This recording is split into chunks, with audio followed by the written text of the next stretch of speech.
Hello दोस्तों, स्वागत है आपका मेरे यूट्यूब चैनल पर। मैं नीली बद्रू आज फिर से हाजिर हूँ आप लोगों के सामने एक नए टॉपिक के साथ। आज का हमारा टॉपिक है नदियाँ। ठीक है, तो इसके पहले जो हमने है प्राकृतिक विभाजन से संबंधित और छत्तीसगढ़ की सीमा रेखा, भौगोलिक रेखाएं, भौगोलिक क्षेत्र, ये सब के संबंध में जो हमने पढ़ा हुआ है। आज जो है हमारा टॉपिक जो है नदियों से संबंधित है। तो सबसे पहले जो हम अपना नदी अपवाह तंत्र के बारे में पढ़ेंगे। ठीक है फ्रेंड्स, जैसे कि आप सभी को पता है हमारे छत्तीसगढ़ में 5 प्रकार की नदी अपवाह तंत्र जो है पाया जाता है। तो नदी अपवाह तंत्र में सबसे पहले तो हम ये जान लेते हैं दोस्तों कि अपवाह तंत्र होता क्या है। ठीक है, जब कोई पानी पानी जो है किसी पर्वत आपके किसी पर्वत या फिर ग्लेशियर किसी पर्वत या ग्लेशियर से निरंतर प्रवाहित होती है। ठीक है, तो ये क्या होता है, आपका नदी कहलाती है। और इसी प्रवाहित होने के समय आपका अन्य जो है नदियाँ आकर जो है इस नदी के साथ मिल जाती हैं। और ये नदियाँ जब अपना जो है पानी समुद्र या फिर झील में समा जाती हैं, अपना पानी जो है इसमें डाल देते हैं। तो इस दौरान जब आपका जो है नदियाँ और सहायक नदियाँ जब मिलती हैं, तब एक प्रकार का आपका जाल या फिर नेटवर्क का निर्माण करती है। ठीक है, दिख रहा है आपको, जाल के समान दिख रहा है। तो ये जो जाल को हम जो है आपका नदी अपवाह तंत्र कहेंगे। ठीक है, नदी अपवाह तंत्र कहेंगे। और इसी अपवाह तंत्र के अंतर्गत आपका आता है नदी बेसिन। नदी बेसिन में ये होता है कि ये पर्टिकुलर किसी क्षेत्र में जब कोई नदियाँ बहती है और उसके साथ जो है उसकी सहायक नदियाँ बहती हैं, तब इस क्षेत्र को हम क्या बोलेंगे, नदी बेसिन। जैसे हमारा छत्तीसगढ़ के अंतर्गत आपका कन्हार basin, Rihand basin, Surguja basin, जो ये सब जो आते हैं आपके नदी बेसिन के अंतर्गत आते हैं। मतलब ये है कि अपवाह तंत्र जो है आपका बड़े क्षेत्र के लिए कहलाता है और नदी बेसिन जो है आपके छोटे क्षेत्र के लिए कहलाता है। ठीक है दोस्तों, तो चलिए हम देखते हैं हमारा जो नदी अपवाह तंत्र नदी अपवाह तंत्र में सबसे पहले जो हम देखते हैं हमारा सोन नदी अपवाह तंत्र। सोन नदी अपवाह तंत्र, या इसी को बोलते हैं हमारा गंगा नदी अपवाह तंत्र, क्योंकि ये सोन नदी अपना जल जो है गंगा में विसर्जित करती है या गंगा में जाकर मिलती है। तो सोन नदी अपवाह तंत्र जो है हमारे छत्तीसगढ़ का लगभग 12 से 13% क्षेत्र में विस्तृत है या क्षेत्र को कवर करता है। ठीक है दोस्तों, और इसका क्षेत्रफल जो है हमारा लगभग आपका 18,000 वर्ग किलोमीटर तक फैला हुआ है। ठीक है, नेक्स्ट जो है हमारा नर्मदा अपवाह तंत्र।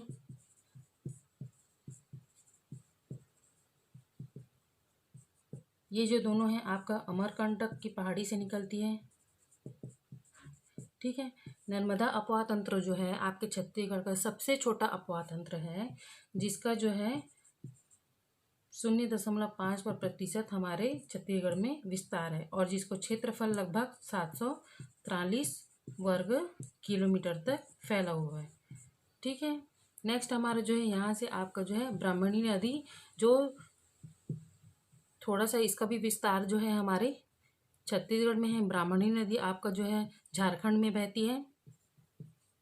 ठीक, ब्राह्मणी नदी जो है अपवाह तंत्र आपका लगभग जो है 1.03% तक छत्तीसगढ़ में फैलाव है और इसका क्षेत्रफल हमारा लगभग जो है 13,000 वर्ग किलोमीटर तक फैला हुआ है।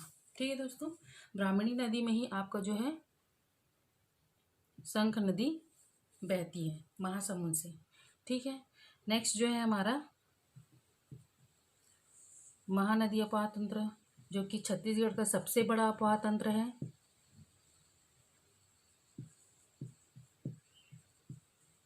ठीक है, ये लगभग जो है आपका 58.48% क्षेत्र को घेरता है या फैला हुआ है, जिसका क्षेत्रफल आपका लगभग 78,002 1000 वर्ग किलोमीटर, मतलब 78,000 के लगभग किलोमीटर में, वर्ग किलोमीटर में आपका महानदी फैला हुआ है। ठीक है दोस्तों, आंकड़े जो है आप बिल्कुल याद रखेंगे, आंकड़ों से रिलेटेड भी आपके क्वेश्चन देखने को मिले हैं। और हमारा जो है अंत में जो है आपका गोदावरी नदी अपवाह तंत्र, गोदावरी नदी अपवाह तंत्र, जो कि छत्तीसगढ़ के लगभग 28.62% तक फैला हुआ है और आपका जो है लगभग 38,000 वर्ग किलोमीटर तक फैला हुआ है। ठीक है दोस्तों, तो ये जो है आप आंकड़े जो है एक आपको सरल तरीका बता दे रही हूँ। जैसे कि ये 8 का जो आंकड़ा आपका दिया हुआ है, 58, 48, 78, आपका 28, 38 और यहाँ पर आपका 18, तो ऐसे करके आप एवरेज में इसको याद कर सकते हैं। ठीक है दोस्तों, चलिए नेक्स्ट देखते हैं हमारा जो है नदियाँ।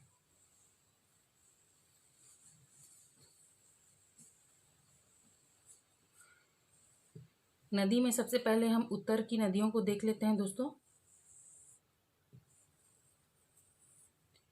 यहाँ आपका सोन नदी अपवाह तंत्र है, जिसमें हमारा जो है उत्तर की नदियाँ जो हैं उत्तर की ओर बहती हैं। सबसे पहले जो है यहाँ पर आपका कोरिया है, बनास नदी है, इसका उद्गम जो होता है मंझटोली की पहाड़ी से।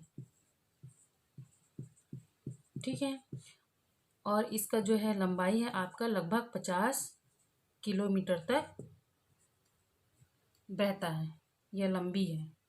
ठीक है, आपको लाइन से बनास, गोपद, रिहंद, कनार करके ऐसे याद कर लेना है। कभी कभी सीक्वेंस में पूछता है, बाकी अभी तो इस टाइप के क्वेश्चन नहीं आए हुए हैं। तो आपका जो ये बनास नदी है जो कि आपके कोरिया क्षेत्र में बहती है। दूसरा आपका जो है गोपद नदी। ठीक है, गोपद नदी, ये जो आपका जो है ये पठार सोनहट का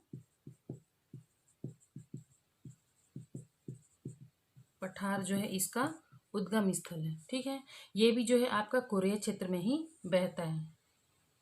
ठीक है, किसी किसी बुक में आपको जो है गोपद जो है बनास की सहायक नदी दिया हुआ है, तो दोस्तों आप क्वेश्चन के अकॉर्डिंग जो है इसको बना लेंगे। तो जो है गोपद हमारा जो है कोरिया से निकलती है और ये आपका बनास भी यहाँ से निकलती है। ठीक है, अब यहाँ पर हम देख लेते हैं हमारा जलप्रपात। एक आपका है राम दरहा या रामधारा जलप्रपात, एक आपका है अकुरी नाला जलप्रपात, और एक आपका है गावर घाट जलप्रपात। ठीक है, ये यहाँ पर इस एरिया में जलप्रपात पाया जाता है। एक नदी और आपके जो है यहाँ पर पाया जाता है दोस्तों, ये जो है नेयूर नदी। नेयूर नदी कोरिया जिले में पाया जाता है, बहता है और आपका जो है मध्य प्रदेश और छत्तीसगढ़ के बीच जो है सीमा रेखा बनाता है।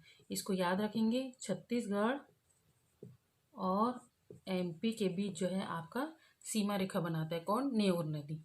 ठीक है, नेक्स्ट जो है हमारा है यहाँ सूरजपुर है। सूरजपुर का आपका रिहंद नदी। रिहंद नदी आपका सरगुजा से निकलकर होते हुए आपका सोन नदी में विसर्जित होती है। सरगुजा के छुरी मतिरिंगा पहाड़ी जो हमने पढ़ा हुआ था दोस्तों, पर्वत पठार मैदान में मतिरिंगा, छुरी मतिरिंगा की पहाड़ी सरगुजा। ठीक है, ये जो है आपका सरगुजा से होकर आपका सूरजपुर और यहाँ पर माइनर सा आपका बलरामपुर। तो ये जो है आपका रिहंद नदी जो है 3 जिलों से होकर बहती है, सरगुजा, सूरजपुर और बलरामपुर। ठीक, इसकी लंबाई जो है आपका 145 किलोमीटर है। ठीक है, तो हम देखते हैं दोस्तों, रिहंद नदी को ही हमारा रेंड नदी बोलते हैं। ठीक है, प्राचीन नाम इसका रेंड नदी है। इसकी सहायक नदियों में हो गया आपका सूर्या,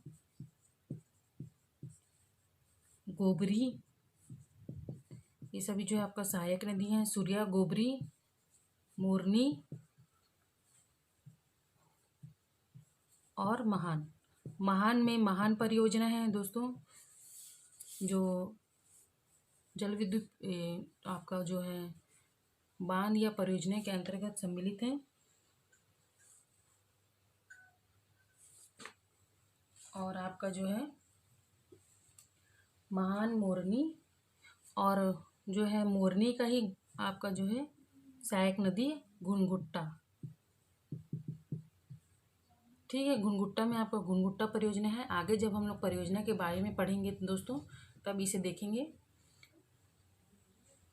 ठीक है, रिहंद नदी की सहायक नदियाँ हो गया सूर्या, मोरनी, गोबरी, महान, और मोरनी की सहायक नदी आपका घुनघुट्टा, जिसमें घुनघुट्टा परियोजना। ठीक है, महान नदी महान परियोजना भी है और आपका महान जलप्रपात भी है। ठीक है, उसी प्रकार आपका यहाँ पर है सारासोर, सारासोर परियोजना, और आपका यहाँ पर रक्सगंडा जलप्रपात।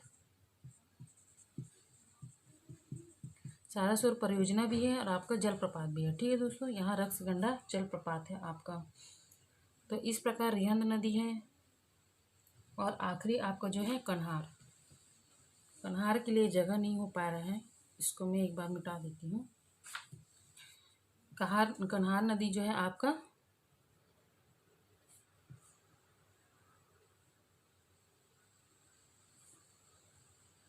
बखोना चोटी, बखोना चोटी, पंडरापाठ और जसपुर, जसपुर जिला और आपका जो है बगीचा तहसील के अंतर्गत जो है ये बहती है। तो इसमें से आपको कुछ भी क्वेश्चन आ सकता है। बखोना चोटी या फिर उसका उद्गम स्थल पंडरापाठ से होता है, उद्गम स्थल जसपुर जिला या बगीचा तहसील, ये तीनों दे सकता है दोस्तों, तीनों चारों। तो इसलिए सबको हम जो है लिख लेते हैं। ये आपका जो है कन्हार, कन्हार नदी कन्हार बेसिन, रिहंद नदी रिहंद बेसिन। ठीक है, तो ये जो है आपका 115 किलोमीटर तक बहता है या लंबी है। ठीक है, इसकी सहायक नदियों में हमारा मुख्य है चनान नदी, उसके बाद हमारा जो है पेंजन नदी,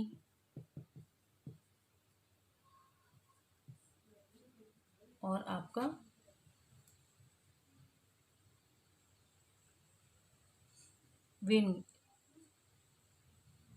वेनगंगा। ठीक है, चनान नदी में ही आपका जो है पवई जलप्रपात। ठीक है, पवई जलप्रपात स्थित है। उसी प्रकार आपका जो है यहाँ आपका कोठली जलप्रपात है, और यहाँ पर वेनगंगा में वेनगंगा जलप्रपात स्थित है। ठीक है दोस्तों, तो ये सब जो है हम अलग से और पढ़ेंगे। अभी नदियों के बारे में पढ़ते हैं, आगे जो है हम अलग से जलप्रपात और जो है आपकी परियोजना को भी पढ़ेंगे। हम इसमें साथ साथ एक बार पढ़ते हुए चलते हैं ताकि बाद में याद करने में आसानी होगा। ठीक है दोस्तों, तो ऊपर के जो नदियां हैं आपका इस प्रकार है। ठीक है, चलिए अब जो है आपके महानदी के बारे में नेक्स्ट जो है पढ़ते हैं।